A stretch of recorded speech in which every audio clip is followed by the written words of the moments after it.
बस 2 महीने और निकल चुके हैं। अभी ग्राउंड का चैनल चेक एक्सपीरियंस आपका क्या कहता है? देखिए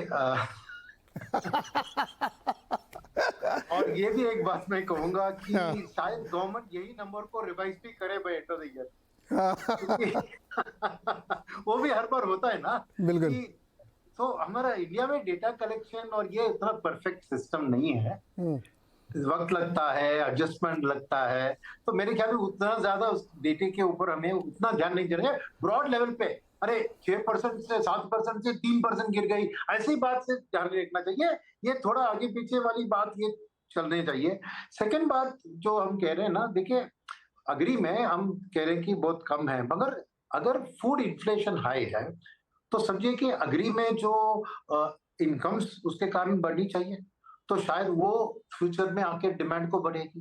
फिर मानसून अच्छा रुझान हो गया तो उसके कारण भी रूरल में ट्रैक्टर की परचेज से लेकर सब वो भी बढ़ सकती है। फेस्टिवल सीजन भी सामने आ रही है।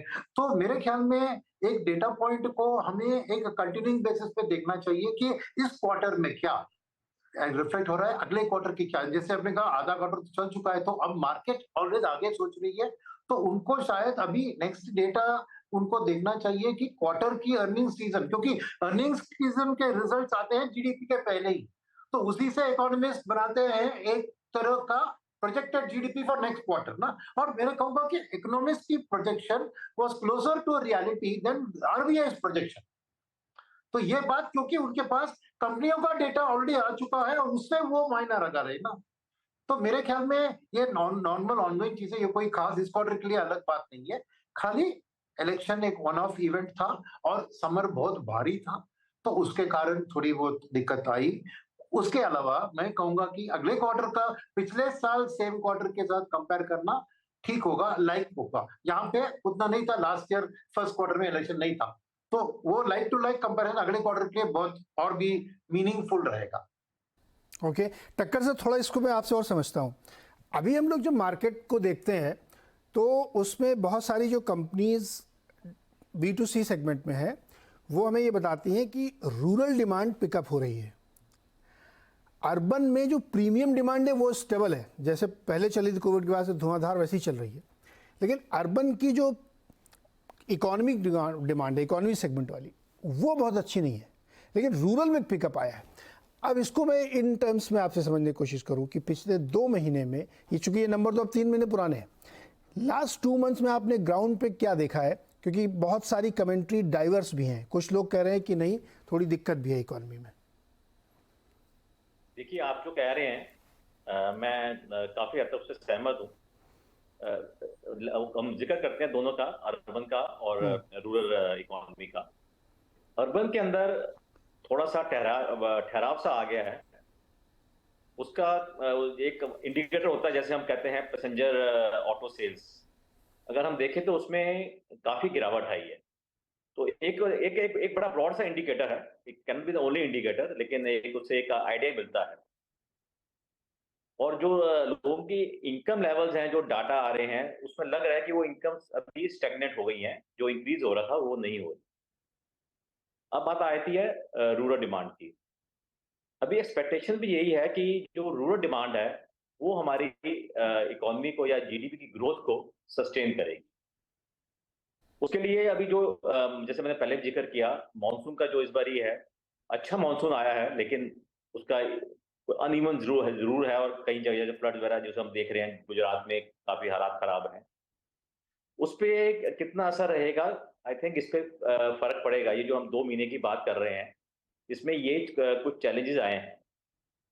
लेकिन रूरल जो इकोनॉमी है, जो डाटा भी आया है, वो ऑल्दो जो कि मार्केट एक्सपेक्टेशन के मतलब जैसा था कि अराउंड 4 to 5% इंक्रीज होना चाहिए, इतना नहीं हुआ है।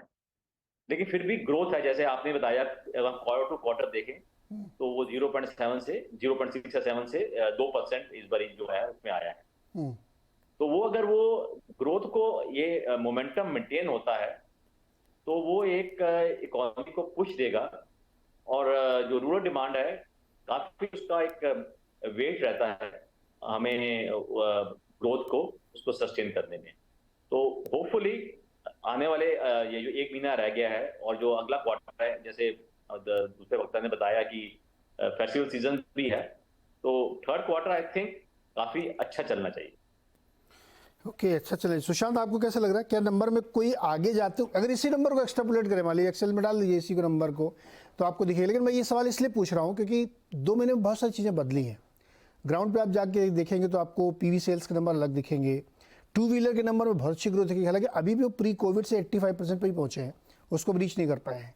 क्रेडिट ग्रोथ देखेंगे तो अलग कहानी बता रही है। लास्ट 2 मंथ्स में आप लोग बहुत इंटरेक्शन कर रहे होंगे, कैसा दिख रहा है?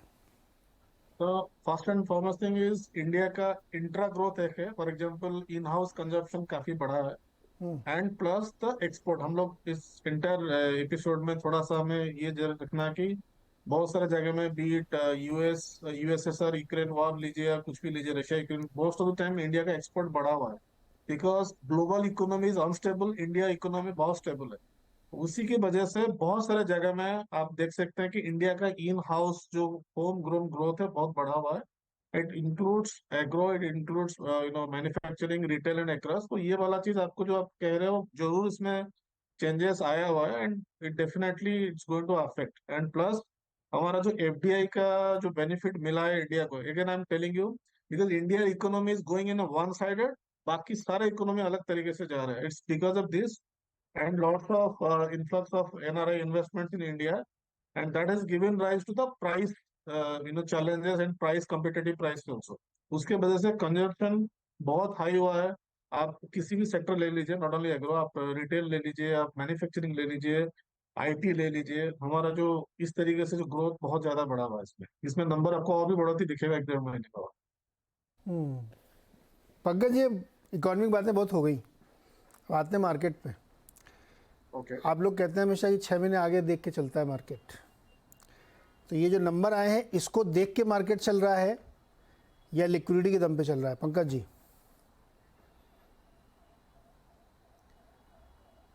आई थिंक नीरज जी, इसका जवाब तो ये है कि मार्केट का खैर बेसिक कैटलिस्ट, बेसिक स्टेरॉइड तो लिक्विडिटी है। जिस तरह का फंड्स मनी अवेलेबल है आज के दिन, चाहे वो एसआईपी के फॉर्म में हो, म्यूचुअल फंड के पास हो, एचएनआई हो, फैमिली ऑफिस से हो, I think that is the basic steroid for this market. And उसमें मैं कहूँगा कि अगर हम देखें कि जिस तरह के नंबर्स आज आए हैं, if we talk with relevance to this GDP numbers, I think ये ऐसे बिल्कुल भी नंबर नहीं है कि जो उस पे किसी भी तरह का ब्रेक लगाएं या उस पे किसी भी तरह का थमाव लगाएं या डेंट लगाएं। आई थिंक नंबर्स काफ़ी एनकरेजिंग है। अगर हमारे मार्केट रिलेटेड देखिए, आई थिंक मार्केट को मैन्युफैक्चरिंग नंबर्स आई थिंक काफ़ी एनकरेजिंग लगे। That is what market wants. जिस तरह के रियल एस्टेट कंस्ट्रक्शन के नंबर्स हैं, आई थिंक काफ़ी एनकरेजिंग नंबर्स देंगे।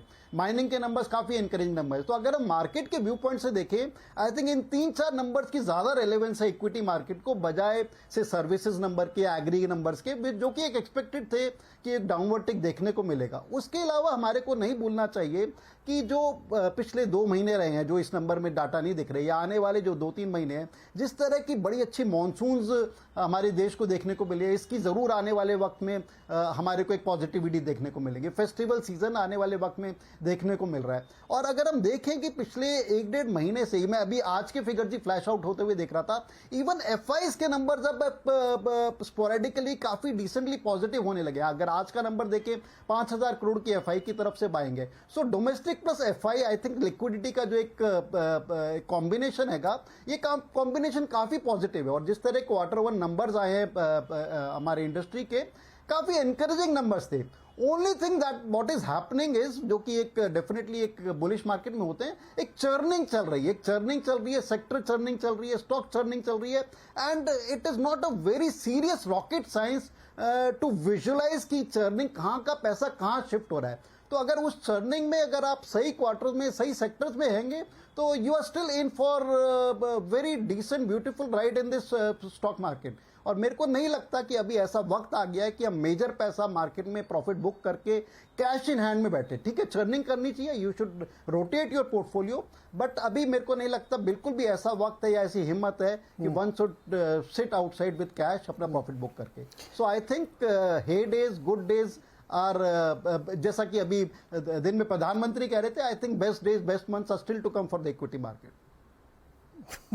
कैश कॉल लेंगे तो अंडर परफॉर्मर हो जाएंगे। सुनिए मेरे लिए एक छोटा सा इनपुट है। हाँ, बोलिए। छोटा सा इनपुट है, रियल एस्टेट में आपने नोटिस किया होगा गुड़गांव में, that 12 crore housing got sold in 2 days. हाँ। What you told is very correct. The real estate is booming up like anything.